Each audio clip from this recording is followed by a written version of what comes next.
Hello YouTube. Today I'm going to be making a video of my rotary phase converter.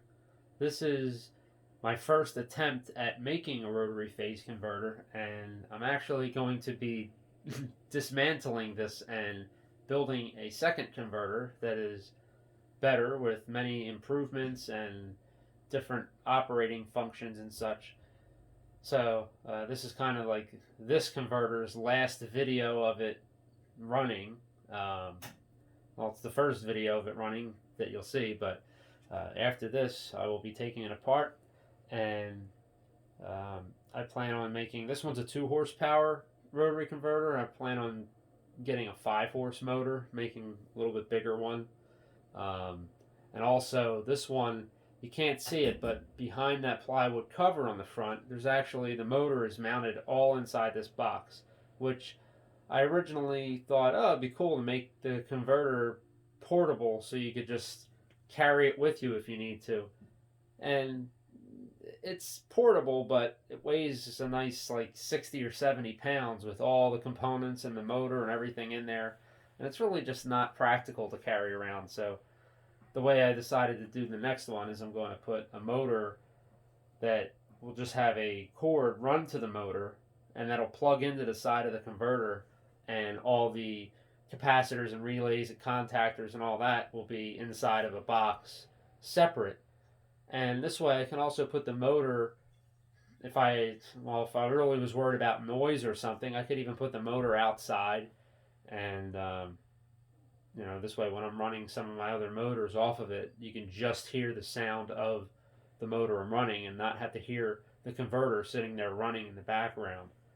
But anyway, how this basically works is you've got 240-volt single phase power that comes in and goes into that toggle switch right on the front. When you turn that on, it turns on power to a control transformer, and it also puts power to the first contactor on the line side of the contactor. And then when you once that's on, turn on I have a little switch box here that looks like this, and it has just an on-off toggle switch and a momentary push button micro switch. And how that works is the toggle switch turns the converter on, and the momentary switch is just there to supply power to the output cord on this converter, and it's just there for testing purposes for motors. I'm not using it to run anything long term. That's why it's just a momentary right now. But like I said, I plan on changing all of this with the new converter. So anyway, I'm going to fire this thing up. So first I got to turn this toggle switch on. That energizes the control transformer. And then I'm going to flip the toggle switch on the remote control. So that turns on the converter. Now that blue light that you see, you'll see it again if I turn it off. That only comes on when the start capacitor is engaged into the circuit. So I didn't really have any other kind of indicator lights at the time, so I just used that. It's a little panel mount voltage and frequency meter. But so yeah, that's just really there to indicate to me when the start capacitors are engaged and not engaged into the circuit. So I'll start it up, and then if I push this button, you'll see the motor sitting on top of the converter. That's just a 1/4 horsepower GE motor, 3-phase, and you'll see that run. So I'll push the button, and there goes the motor. And that's all just controlled with a contactor.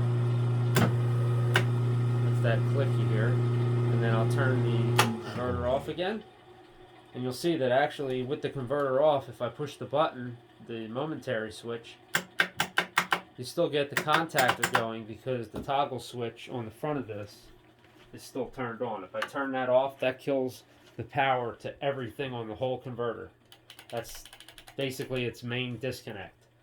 So that's my Generation 1 rotary phase converter, and hopefully soon I'll be making videos on my steps of building my Generation 2 rotary phase converter. So I hope you all enjoyed this. Thank you for watching.